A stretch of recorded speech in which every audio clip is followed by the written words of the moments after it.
नमस्कार, बहुत स्वागत है आप सभी का। मैं हूं आपके साथ नैना यादव, लेकर हाजिर हूं हमारा खास शो पूछता है इंडिया। और आज बात हो रही है पड़ोसी मुल्क पाकिस्तान की बढ़ती मुश्किलों की। जी हां, पाकिस्तान के हालात अब बड़े चिंताजनक हैं। पाकिस्तान की सेना एयर स्ट्राइक करती है और पाकिस्तान की सेना की इस एयर स्ट्राइक ने एक बार फिर पाक अफगान रिश्तों को खटास में डाल दिया है और अब तालिबान सरकार ने इसे संप्रभुता का उल्लंघन बताया है। और इसी वक्त एक जो बड़ी अपडेट है वो जान लीजिए। पाकिस्तान की वायुसेना ने अफगानिस्तान बॉर्डर पर टीटीपी के 7 ठिकानों पर एयर स्ट्राइक की। अफगानिस्तान के नरसंहार, पक्तिका और खोस्ता में बम बरसाए।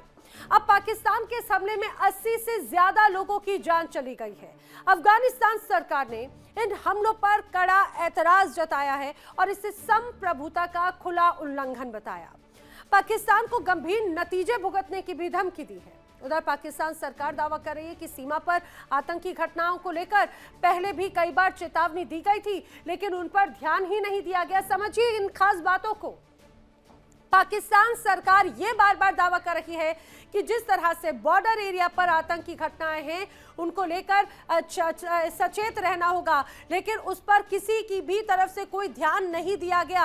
अब पाकिस्तान की सेना ने इसीलिए इसके बाद में कार्रवाई की है। अब पाकिस्तान के रिश्ते जहां पड़ोसियों से खराब हो रहे हैं, तो वहीं देश के अंदर भी बहुत ज्यादा अच्छे हालात नहीं हैं।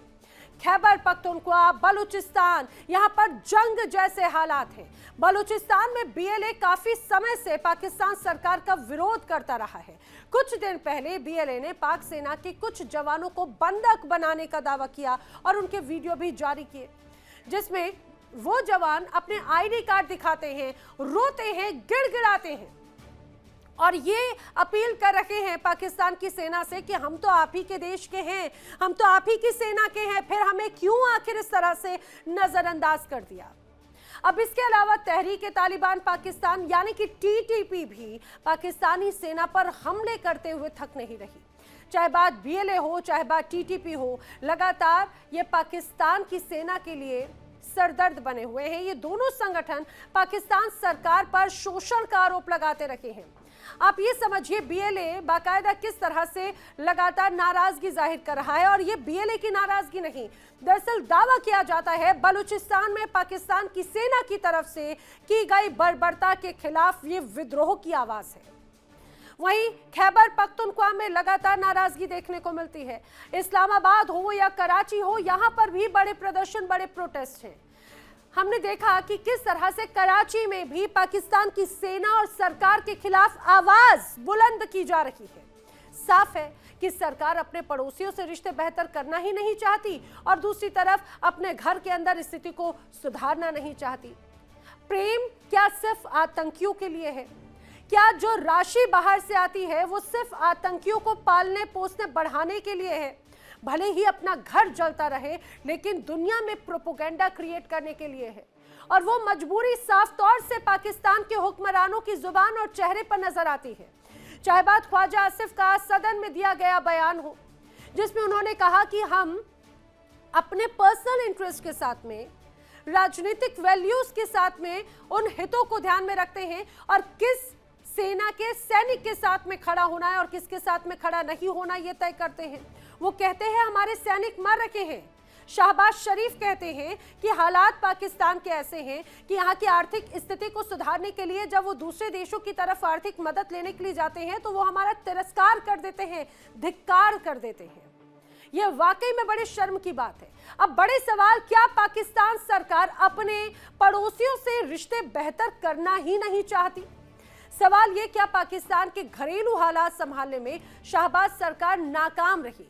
सवाल ये भी, क्या मुनीर सेना के लिए बीएलए और तालिबान एक बड़ी चुनौती बनकर उभर रहे हैं? ये वो तमाम सवाल हैं जो जानने की कोशिश करेंगे। मेरे साथ में खास मेहमानों का पैनल कनेक्ट हो रहा है, उनसे आपको मिलवाती हूँ। रक्षा विशेषज्ञ रिटायर्ड ब्रिगेडियर राजन जामवाल जी मेरे साथ में कनेक्टेड हैं। रक्षा विशेषज्ञ रिटायर्ड कर्नल जेएस सोढ़ी मेरे साथ में कनेक्ट हो रहे हैं। बलोच पत्रकार डॉक्टर अमजद अयूब मिर्जा मेरे साथ में कनेक्ट हो रहे हैं। अफगान डेमोक्रेटिक पीपल्स पार्टी के नेता निसार अहमद शरजई मेरे साथ में कनेक्ट हो रहे हैं। पाकिस्तान से पीएमएल के नेता डॉक्टर इरशाद अहमद मेरे साथ में कनेक्ट हो रहे हैं और जहांगीर कलहोदा पाकिस्तानी पत्रकार मेरे साथ में कनेक्ट हो रहे हैं। आप सभी खास मेहमानों का इस पूरी चर्चा में बहुत स्वागत है। हालांकि मुझे ऐसा लगता है कि जिस रूप में अब चर्चा आगे जाएगी उससे पहले ही पता चल जाता है कि कई साथी हमारे साथ में फिलहाल कनेक्ट हुए नहीं हैं और कनेक्ट होंगे भी या नहीं, ये भी देखने वाली बात है। मैं चर्चा की शुरुआत डॉक्टर अयूब मिर्जा आपसे करना चाह रही हूँ। एक तरफ बलूचिस्तान का विद्रोह क्या इस कदर आगे बढ़ता हुआ नजर आता है कि पाकिस्तान की सेना बड़े चिंता वाले हालात में है। अफगानिस्तान में एयर स्ट्राइक हो जाती है, बीएलए यहां पर चुनौती दे रही है, टीटीपी की भी बड़ी यहां पर पोजीशनिंग देखने को मिलती है। देखें, पाकिस्तान के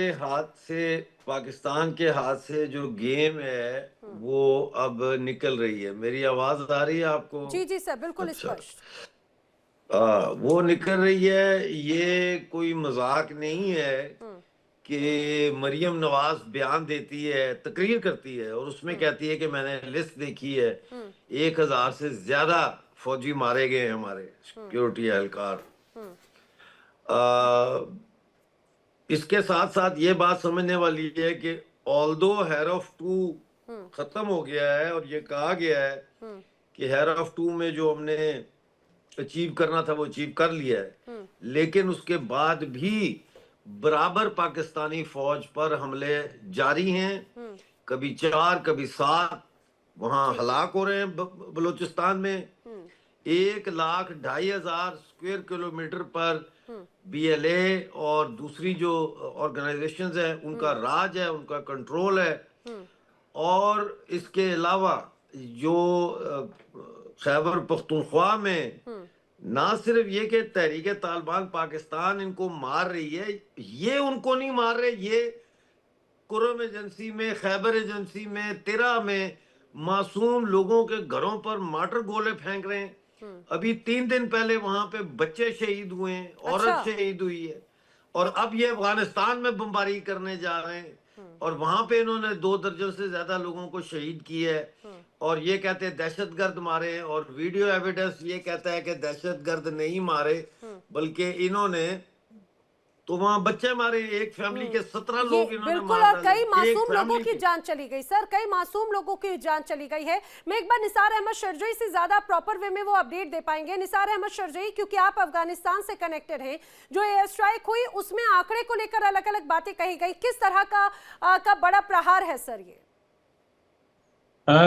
नमस्कार सब मेहमानों के लिए। देखिए, पाकिस्तान तो पहले पाकिस्तान नहीं चाहता है कि किसी पड़ोसी मुल्क के साथ अच्छी तल्लुकात बनाने का पाकिस्तान नहीं चाहता है। जब पाकिस्तान बन गया, पाकिस्तान सारा देशों के खिलाफ यही लड़ाई, यही टूरिज्म पालना, यही लफड़ा है। दूसरी बात, पाकिस्तान 50 साल हमारा अफगानिस्तान लोग का जहाद के नाम पर मार, अभी टीटीपी के नाम पे, टीटीपी भी खुद पाकिस्तान बनाया, पाकिस्तान के पास है। अभी सोचे कि कितना टीटीपी का लोग पाकिस्तान के अंदर है।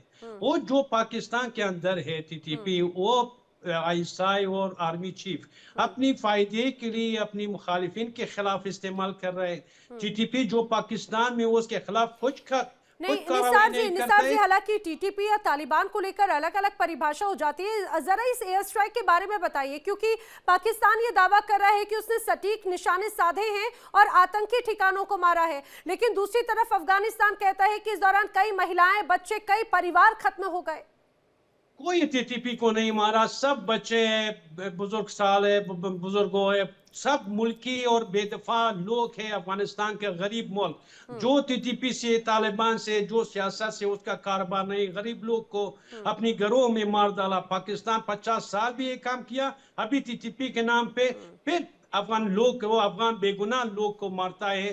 टूरिज्म पालना या टूरिज्म के नाम, असलन वो टूरिज्म पाकिस्तान के पास है, टूरिज्म मशीन पाकिस्तान के पास है, वही टीटीपी भी पाकिस्तान के पास है। अगर कुछ टीटीपी अफगानिस्तान तालिबान के साथ है, वो भी आईएसआई आर्मी चीफ को पता है कि उसका ठिकाना अफगानिस्तान में कहाँ पर है। उस टीटीपी बहुत प्यारा है पाकिस्तान आर्मी चीफ के लिए। क्या वहां पर भी गुड तालिबान बैड तालिबान वाली परिभाषा को इन्होंने देखा है? क्या अपने सहयोगियों को बचा लिया और मासूमों को मार दिया है? क्या आप ये कहना चाह रहे हैं?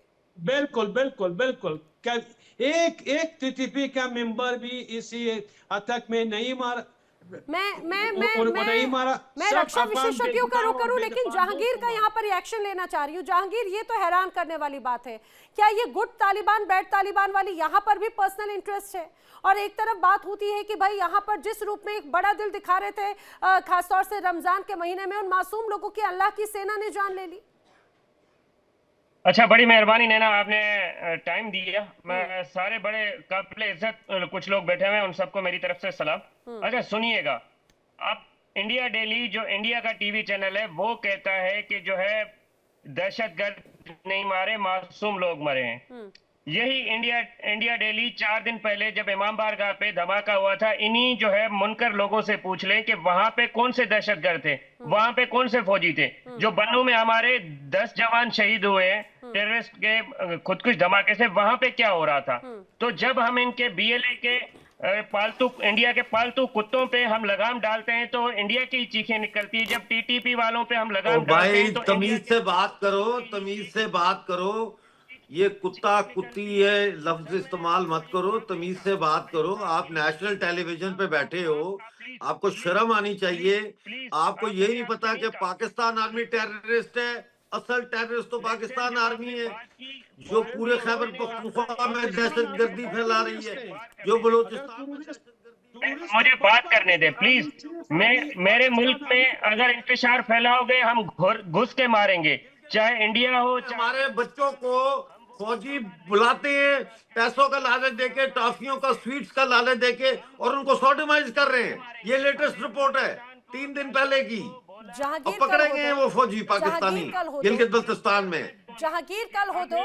सुनिए सुनिए, ये गीदड़ भपकी किसी और को जाकर दीजिएगा। आपके अफगानिस्तान के साथ में जो ताल्लुकात हैं, आपने वहां पर आतंकियों को इम्प्लांट किया, आपने खुद का, ये कहा जाए कि खुद आपने वहां पर बबूल का पेड़ बोया, और आपको लग रहा है कि आपको वहां पर आम मिल जाए, और उसका ठीकरा हिंदुस्तान को भेजने की अगर आप फोड़ने की बात करें, आपने कहा अंदर घुस के मारेंगे।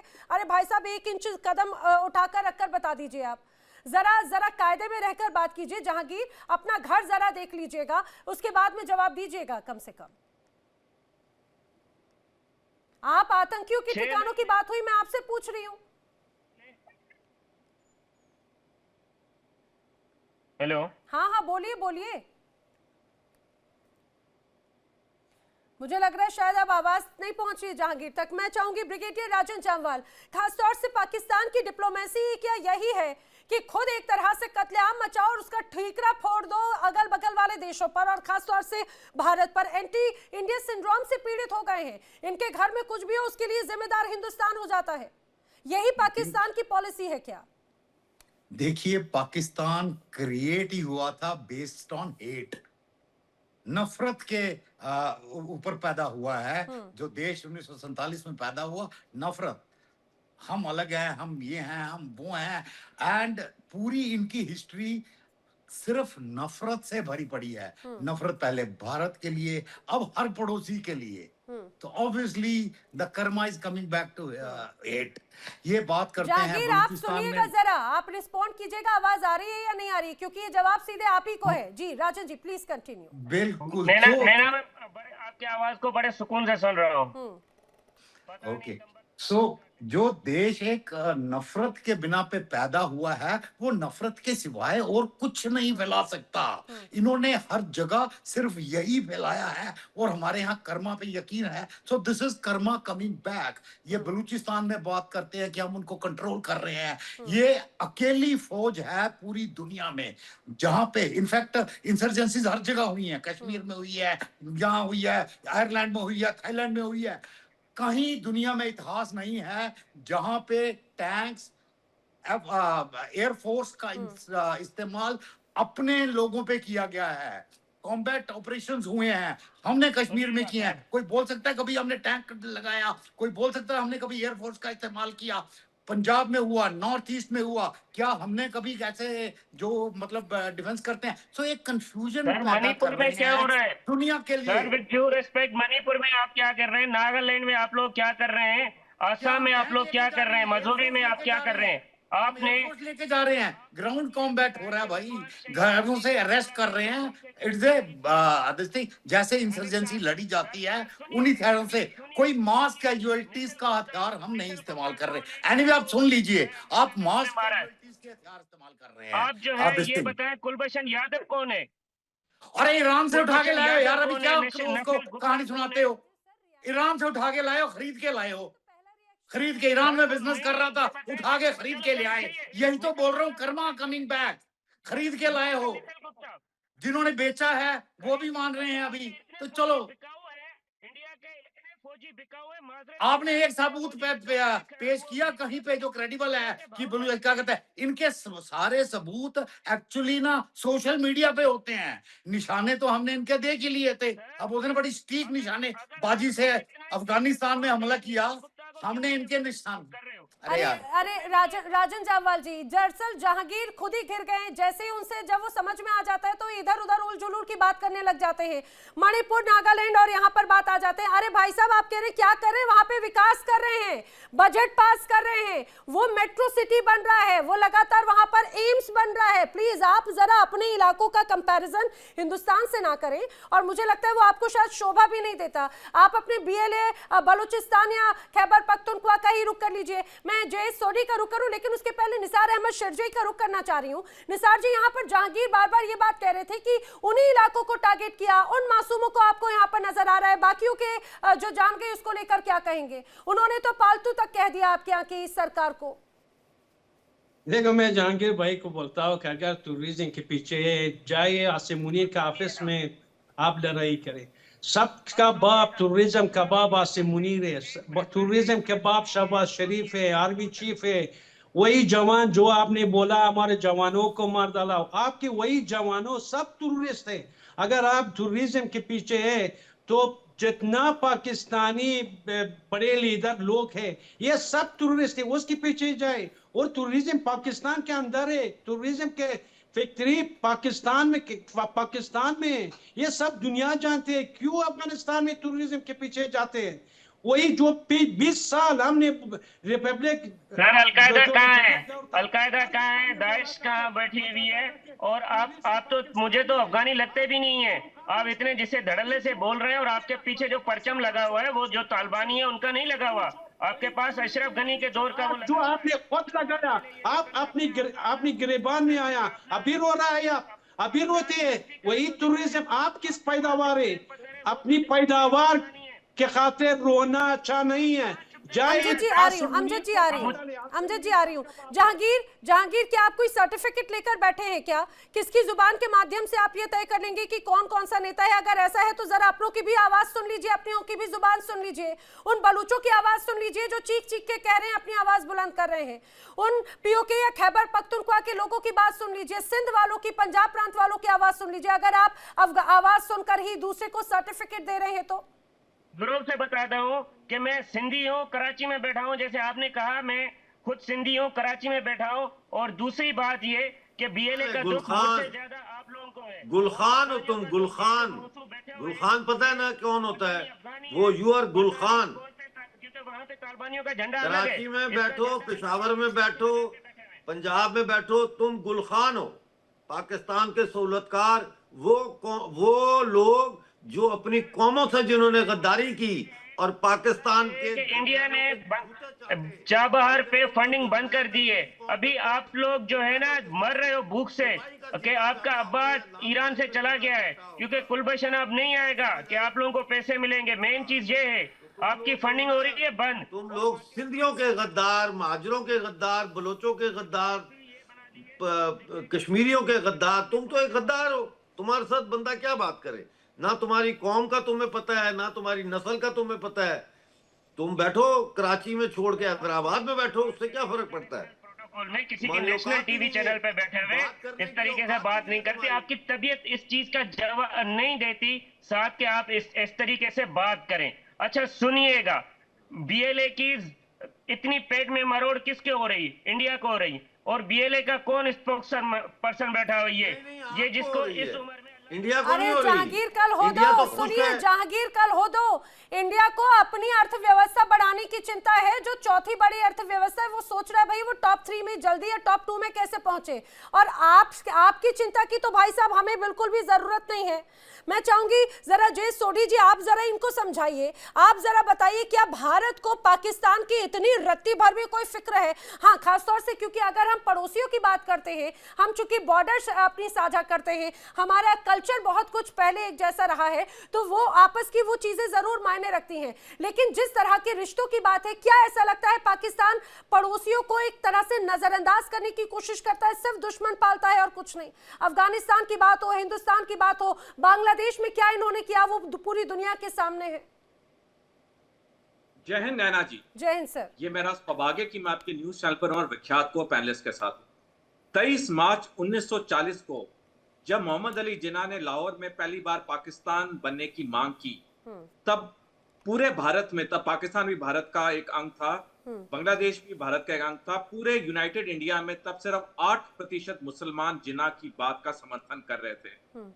11 सितंबर 1948 को जब मोहम्मद अली जिन्ना का इंतकाल हुआ, 2 दिन पहले 9 सितंबर 1948 को मोहम्मद अली जिन्ना ने अपने पर्सनल डॉक्टर कर्नल इलाही बख्श, जो कि पाकिस्तानी सेना के डॉक्टर थे और उनके निजी डॉक्टर डिप्यूट हुए थे, 9 सितंबर 1949 को मोहम्मद अली जिन्ना ने कर्नल इलाही बख्श को कहा, मेरी जिंदगी की सबसे बड़ी भूल थी कि मैंने पाकिस्तान बनाया।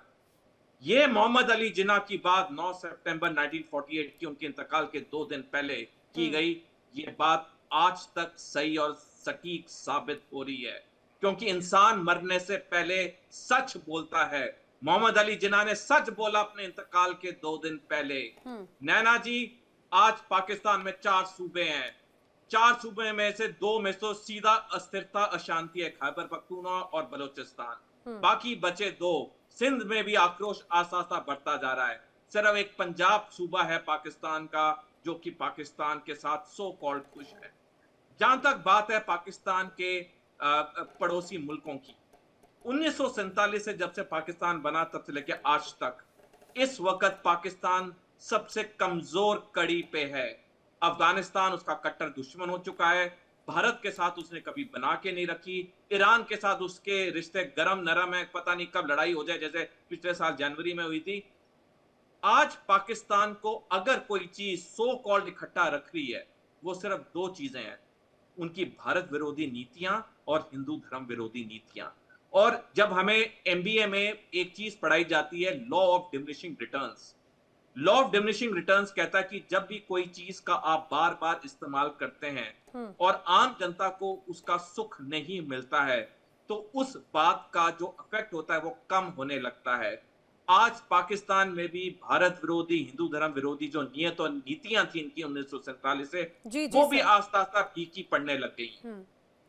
और सोढ़ी सर, जैसे कि अभी अफगान से जो हमारे साथी जुड़े थे, पैनलिस्ट जुड़े थे, वो कह रहे हैं कि अफगानिस्तान में भी पाकिस्तान ने जो स्ट्राइक की वो भी बड़ी सिलेक्टिव है, वो भी उन इलाकों को इन्होंने टच नहीं किया जो टीटीपी का एक हिस्सा पाकिस्तान का समर्थन करता है, जहां पर आम जनता है उन्हें यहाँ पर टारगेट किया गया।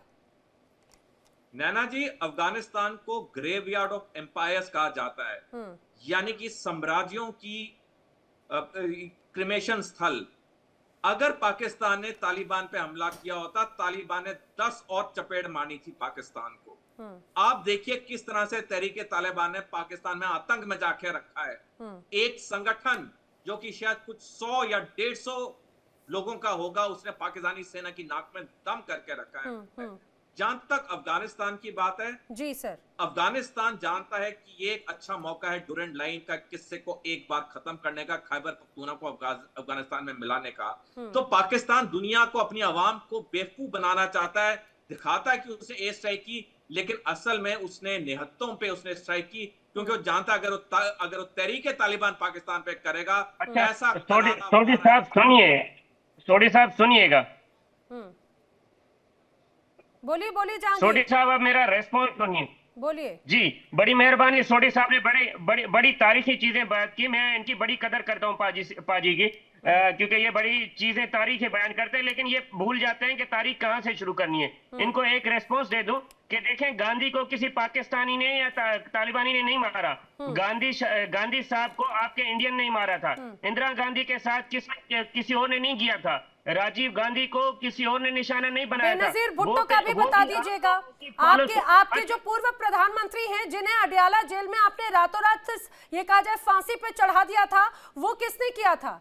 वो आपकी सेना ने किया था। अरे सुनिए जरा जहांगीर, सुनिए जरा, आपके उस समय के आपने प्रधानमंत्री को फांसी पर लटका दिया, इस समय के पूर्व प्रधानमंत्री को आपने एक तरह से एक आंख से अंधा कर दिया, वो किसने किया? बलूचिस्तान वालों को आपने लूट लूट कर मारने के लिए छोड़ दिया, खैबर पख्तूनख्वा में आपने लूट मार मचा दी, पीओके में आपने यहाँ पर एक तरह से कहा जाए कत्लेआम मचाना शुरू कर दिया।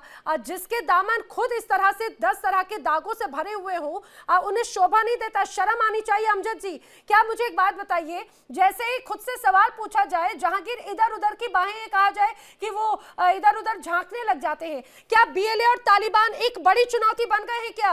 और इसीलिए इधर उधर का ठीकरा फोड़ने की कोशिश करते हैं जहांगीर? अच्छा सुनिए, गांधी अरे भाई साहब, आपको गांधी जी का से इतना प्रेम है। जी जी, बोलिए बोलिए। बहुत शैलो इनका एनालिसिस है, इनकी गुफ्तगू बड़ी शैलो है, यानी उसमें कोई गहराई नहीं है। इसीलिए जब ये मुंह खोलते हैं तो वो छींटे जो है ना, गंदे पानी के जैसे छींटे कपड़ों पे लगते हैं, उस तरह की इनकी गुफ्तगू है, तो उससे बचना चाहिए। जहां तक बात है बीएलए का, तो बीएलए ने तो पाकिस्तान को यहां से पकड़ लिया है, ये माने या ना माने, यहाँ से पकड़ लिया बीएलए के खवारिज। बीएलए ने यहाँ आपके फितरतुल हिंदुस्तान नजर कहाँ आ रहे हैं? गच्ची से पकड़ लिया, गच्ची से यहाँ से फितरतुल हिंदुस्तान नजर कहाँ आ रहे हैं? टीटीपी इनके गले की फांस बन गई है, ना उसको ये निगल सकते हैं ना थूक सकते हैं, क्योंकि इन्होंने ही बनाई है। और ये जो बात हो रही है ना यहाँ पे कि ये उन ठिकानों पे हमला नहीं करते जहाँ तहरीके तालिबान पाकिस्तान होते हैं, तो ये कोई नई बात नहीं है।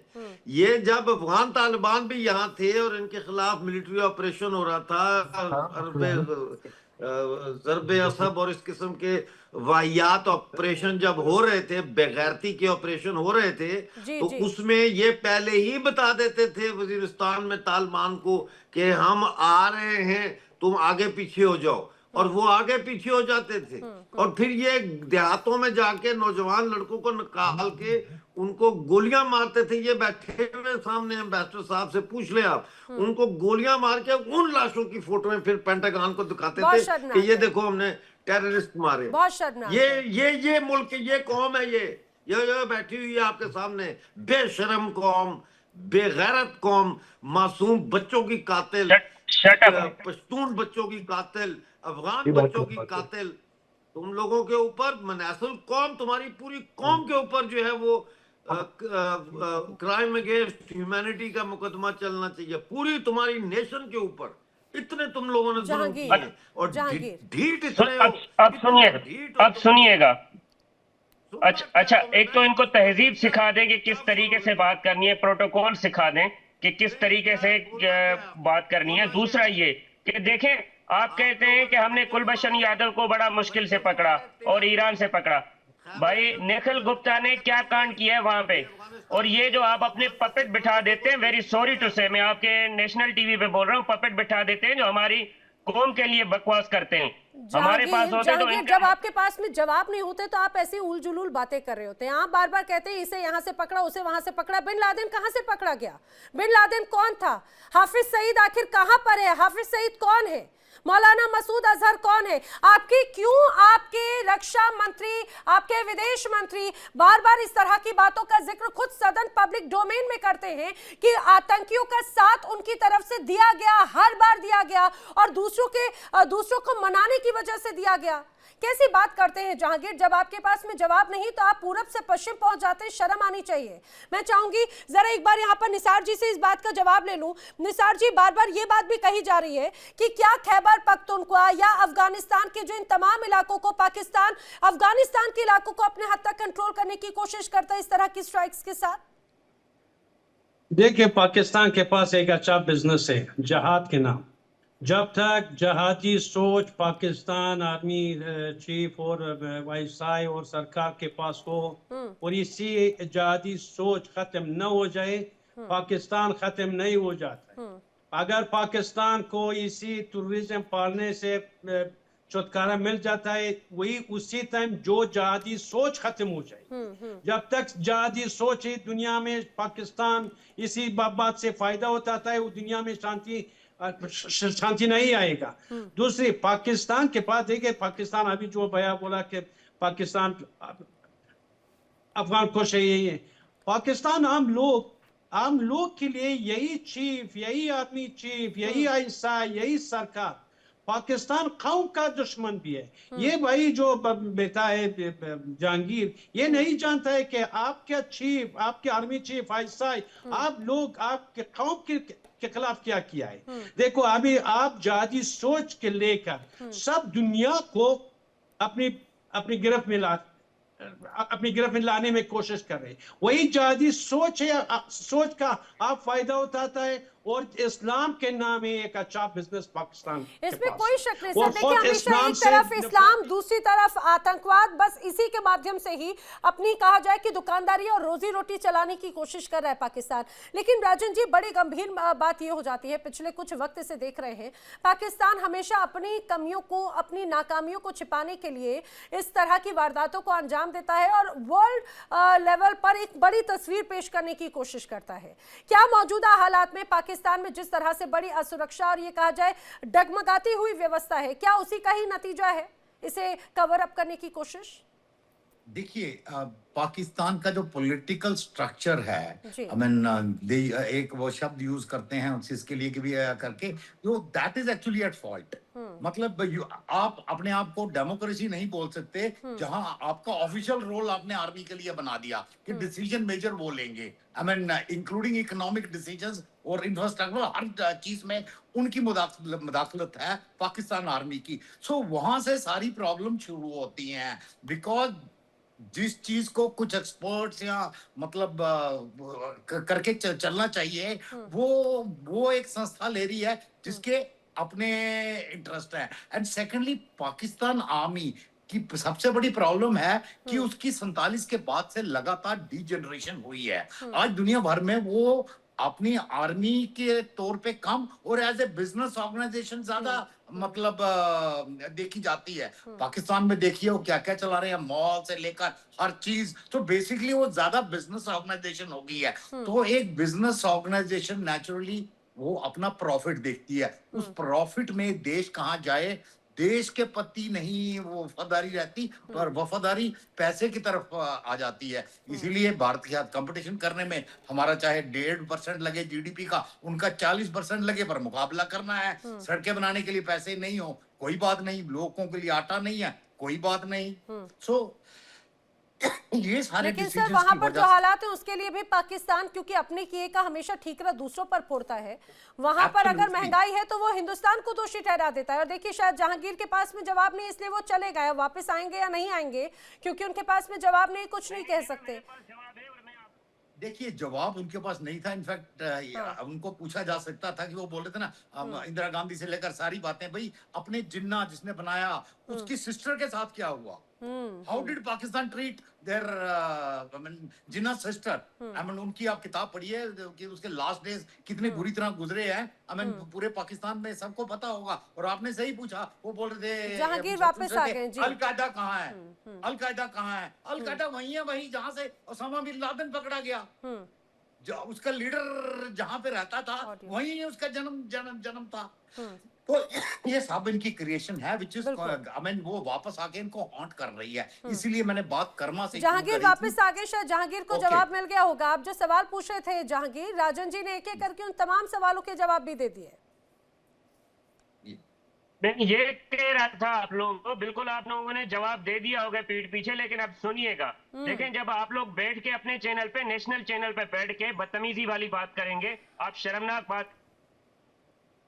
कौन सी बदतमीजी की बात जहांगीर? आप आए शुरुआत में, आपने अपशब्दों का इस्तेमाल किया, आपने अपशब्दों का इस्तेमाल किया। मैं तो सभी से कहती हूँ कि शब्दों की मर्यादा की बात रखें। आप कहते और यहाँ पर जब हम तथ्यों की बात करते हैं आप उल जुलूल की बात करने लग जाते हैं। आपसे मैं बात पूछती हूँ पाकिस्तान की, आप पहुंचाएंगे पता नहीं कौन से हिस्से की तरफ। बात पूरी कीजिए आप अपनी। ये प्रोटोकॉल के खिलाफ है। अगर आपके नेशनल टीवी चैनल पे आप लोगों की इज्जत है तो हमारे मुल्क में हमारे मुल्क की भी इज्जत है, डिग्निटी है।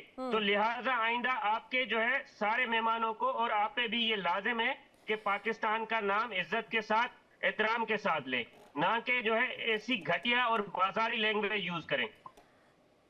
जहांगीर, आपको इतनी तकलीफ हो गई?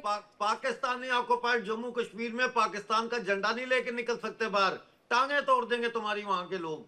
बलूचिस्तान में तुम पाकिस्तान का झंडा नहीं लेके आ सकते, टांगे तोड़ देंगे तुम्हारी लोग।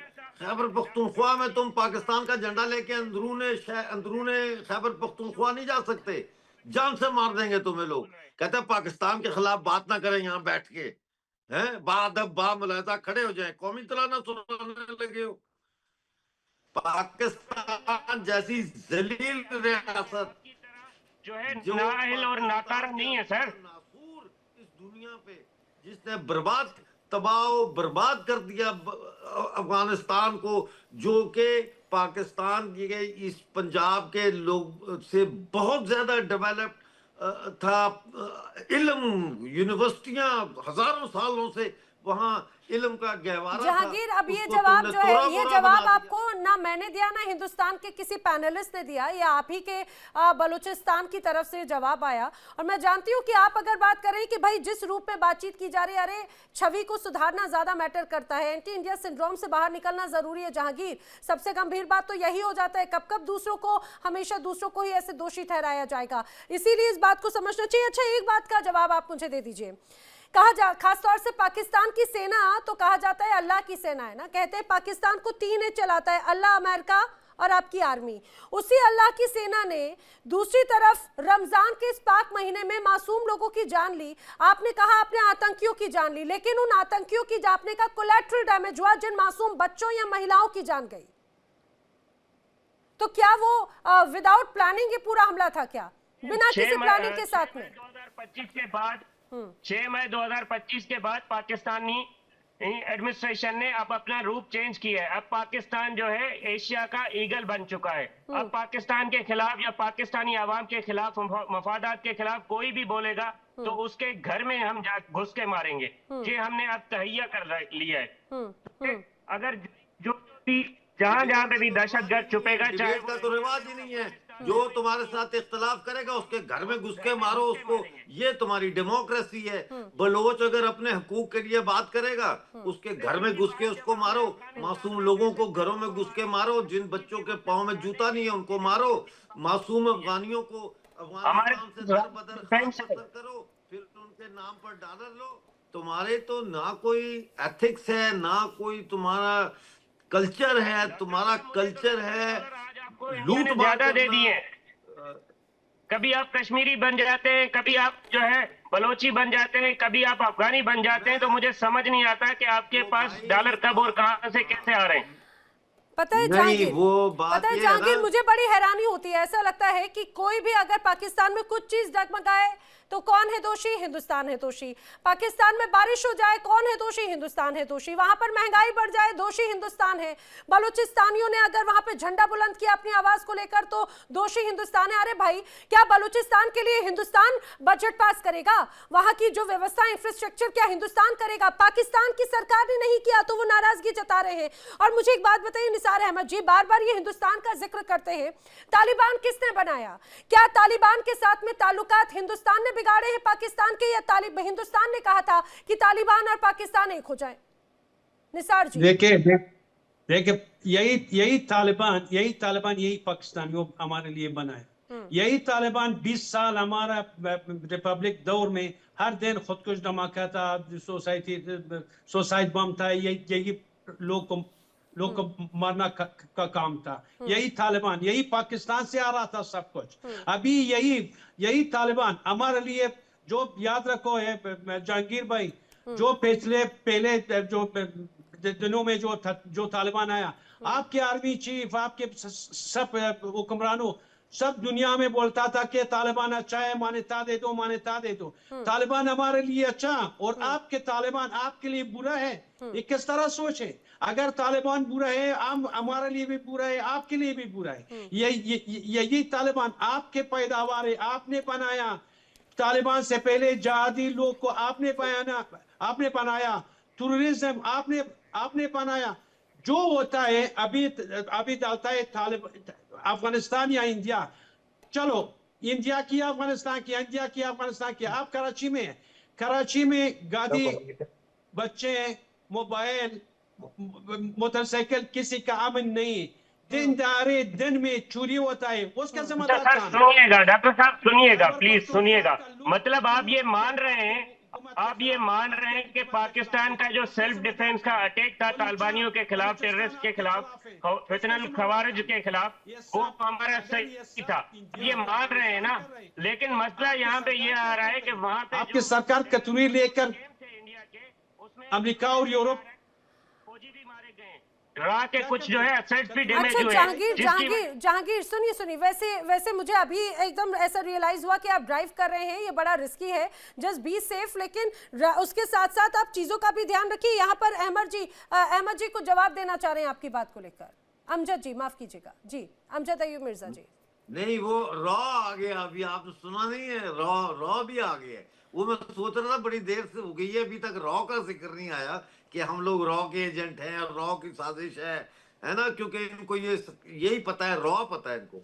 और ये इतने सेल्फ डिसीविंग स्टेटमेंट्स देते हैं, यानी इनके चेहरे पर अगर आप देखें तो आपको वाज़ेह तौर पर ढीठपना नजर आएगा, इनकी मुस्कुराहट से नजर आएगा ढीठपना, कि ये मानने को तैयार नहीं है, ये अपने गिरेबान में झांकने को तैयार नहीं है, ये कबूलने को तैयार नहीं है कि पाकिस्तानी फौज एक कातिल फौज है, पाकिस्तानी फौज एक जनाकार फौज है, पाकिस्तानी फौज ने हमारे डॉक्टर अमजद मुझे ये सिर्फ जवाब दे दें डॉक्टर साहब, डॉक्टर साहब मुझे सिर्फ ये जवाब दे दें कि आप कभी कश्मीरी बन जाते हैं, कभी अफगानी बन जाते हैं, कभी आप जो है बलोची बन जाते हैं, आपके पास कौन सी जो है शनाख्तें हैं?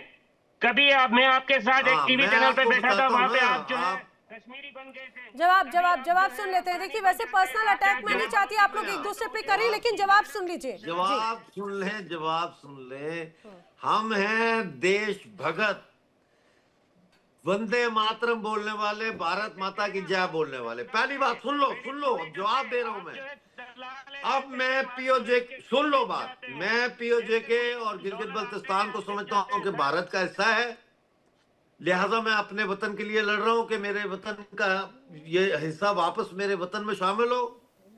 जब आप बलोचों पे हमला करते हैं, मैं पूरा यूट्यूब चैनल चलाता हूं ताकि बलोच मासूम लोगों की आवाज भी उठाई जाए। मैं खैबर पख्तूनख्वा के लोगों की आवाज भी उठाता हूँ, मैं अफगानिस्तान के लोगों की आवाज भी उठाता हूँ कि ये पूरा खिते के लोग हम एक हैं।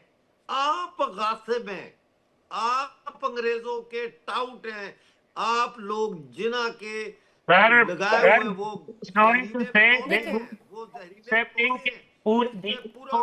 टीपी को और दहशतगर्दों को इंडिया सपोर्ट कर रहा है, और पूरी साइबर सपोर्ट, पूरी फाइनेंशियल सपोर्ट इंडिया की तरफ से आज बांध रहे हैं आप इंडिया डेली पे। अरे जहांगीर, मैंने कहा ना आपको, तो हर चीज जो पाकिस्तान में कमी है वो इंडिया की। मैं बोल रही हूँ ना, वहां पे महंगाई बढ़ जाए इंडिया की देन हो जाती है, बारिश हो जाए आपको इंडिया की लग जाती है, वहां पर आपके जो तमाम पाबंदियां लग गई हैं वो इंडिया की तरफ से। मैं आपको बताऊं क्या दिया गया है पाकिस्तान को, सिर्फ तकलीफ वो ऐसे जो अलग अलग दंश, चाहे बात 71 की हो, चाहे बात कारगिल की हो, एयर स्ट्राइक की हो, सर्जिकल स्ट्राइक की हो, ऑपरेशन सिंदूर की बात हो, इसीलिए मैं जानती हूँ आपकी उस तकलीफ के बारे में। लेकिन यहाँ पर मेरे साथ में पाकिस्तान से एक और मेहमान कनेक्ट हो चुके हैं, पीएमएलएन के नेता डॉक्टर इरशाद अहमद।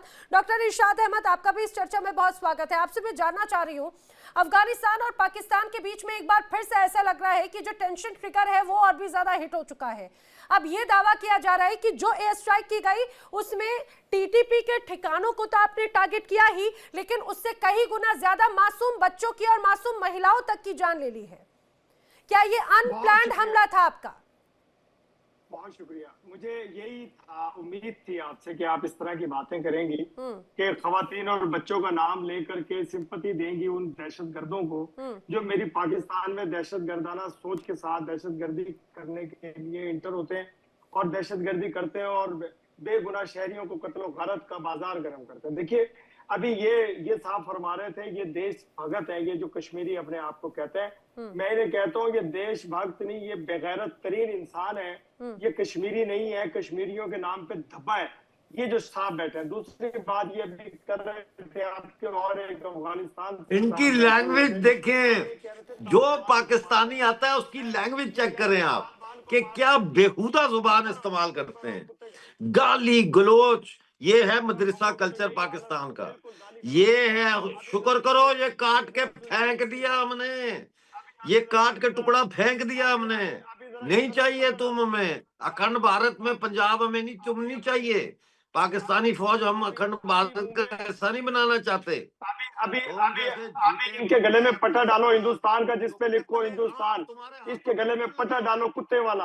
दूसरी बात यह है कि अभी ये खून है, बलोचों का खून है। इरशाद अहमद, दंगल डॉक्टर, गलत बात या गलत भाषा का बिल्कुल इस्तेमाल नहीं करेंगे आप। अगर ये आपको वही जवाब दे देंगे कि आपके गले में किसका पट्टा बना हुआ है, आपको पसंद आएगा क्या? तथ्यों पे बात कीजिए प्लीज, उल जुलूल बात बिल्कुल नहीं चलेगी। अच्छा, आप मुझे मेरे सवाल का जवाब दे दीजिए, अफगानिस्तान से आपके ताल्लुकात इस तरह के हो गए हैं कि टीटीपी लगातार आपको चुनौती दे रहा है। बलूचिस्तान में आपने इस तरह से कत्लेआम मचाया कि बीएलए आपको चुनौती दे रहा है। यहाँ पर आपने पूर्व प्रधानमंत्री इमरान खान के ऐसे हालात कर दिए हैं कि पीटीआई आपको चुनौती दे रहा है। सिंध प्रांत में लगातार आग झुलस रही है, लगातार पूरे पाकिस्तान में ऐसे ही हालात हैं। क्या आउट ऑफ कंट्रोल हो गई आप लोगों के हाथों से सिचुएशन? देखिए इतनी लंबा सवाल करेंगे और मुझे आधा सेकंड आप बोलने नहीं देंगे, मुझे उम्मीद है कि बर्दाश्त नहीं होता आपसे सच। देखिए मैंने आपसे कहा कि हमारे अफगानिस्तान से कोई ताल्लुकात खराब नहीं हुए, हम दहशतगर्दों को मार रहे हैं। हमने पिन निसार जी जवाब देंगे आपका, ये तो बेहतर है, कितने अच्छे ताल्लुकात हैं आपके। पहले जवाब तो अरे आप जवाब दे लीजिए, जवाब दीजिए, चलिए जवाब देने देना, बीच में बोल पड़ी। मैं जो पता था कि आप सच सुनने की हिम्मत नहीं करते, आप सिर्फ पाकिस्तान के जहर उगलना जानते हैं और झूठ बोलना जानते हैं। देखिए ये निसार साहब बैठे हैं, ये कह रहे थे हम तालिबान को मार रहे हैं। हम तालिबान को नहीं मार रहे, हम उन दहशतगर्दों को मार रहे हैं जिन्होंने अनारकी फैलाई हुई है, जिन्होंने जिम्मा लिया। कौन सा दहशतगर्द? अगर उधर दहशतगर्द है, वो चौथा बच्चा दहशतगर्द है, एक लीडीज दहशतगर्द है, एक बुजुर्ग आदमी दहशतगर्द है, एक किसान दहशतगर्द है। दहशतगर्द पाकिस्तान में है। अगर दहशतगर्द को मारता है चले आर्मी चीफ का।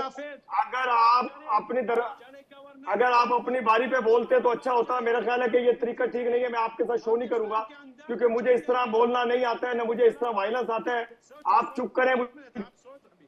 अगर दहशतगर्द को मारते है चलो रावलपिंडी में जाओ, आर्मी चीफ का हेडक्वार्टर वही सेंटर है, दहशतगर्दों का centre Rawalpindi army chief headquarter यही। इधर दहशतगर्द को मारो। दहशतगर्द अफगानिस्तान में नहीं है। इस तरह से बातचीत को छोड़कर भागने का कोई मतलब नहीं होता। इस तरह से बातचीत को छोड़कर भागने का कोई मतलब नहीं होता कि एक तरफा बातचीत करते जाएं और जब जवाब अफगानिस्तान की तरफ से आ रहा है तो डिबेट छोड़कर भाग गए। राजन जी, सबसे महत्वपूर्ण बात ये, क्या अब अफगानिस्तान और पाकिस्तान के जो हालात हैं वो और भी ज्यादा तनावपूर्ण हो रहे हैं क्या? देखो already news reports are there कि अफगानिस्तान ने मूव करना शुरू कर दिया है अपनी फोर्सेस को, मतलब बॉर्डर पे टुवर्ड्स पाकिस्तान। एंड ये नेचुरली और खराब होंगे बिकॉज अफगानिस्तान इसको हल्के में नहीं लेगा और ना ही मतलब कि भी इसको स्वीकार करेगा। एंड रिटेलिएशन होगी और ये मौका है अफगानिस्तान के लिए बिकॉज पाकिस्तान में ना थोड़ी स्ट्रेटेजिक थॉट की कमी है। अगर मैं बताऊं, अगर कि मेरे को तो ये शक है कि पाकिस्तान ने ये हमला हो सकता है यूएस या किसी के कहने पे किया हो, बिकॉज वो पहला नहीं चाहता था कि मैं मुल्क बनूं जो एक इस्लामिक मुल्क पे रमजान के टाइम हमला करूं, तो उन्होंने प्रेसिडेंट पहले सेट करा दिया। वे तो ये तो कुछ डॉलरों के लिए बिक जाते हैं। नो अभी वो मतलब उन्होंने प्रेसिडेंट सेट करा दिया एंड इन्होंने कहीं भी जाके 4-5 बम गिरा पाए। एंड जैसे राइटली बोल रहे हैं उसमें बच्चे बूढ़े मरे हैं, उनको उनसे कोई मतलब नहीं है। उनको अपने क्या अफगानिस्तान रिटेलिएशन के लिए तैयार है और क्या पाकिस्तान उस रिटेलिएशन को झेलने के लिए रेडी है?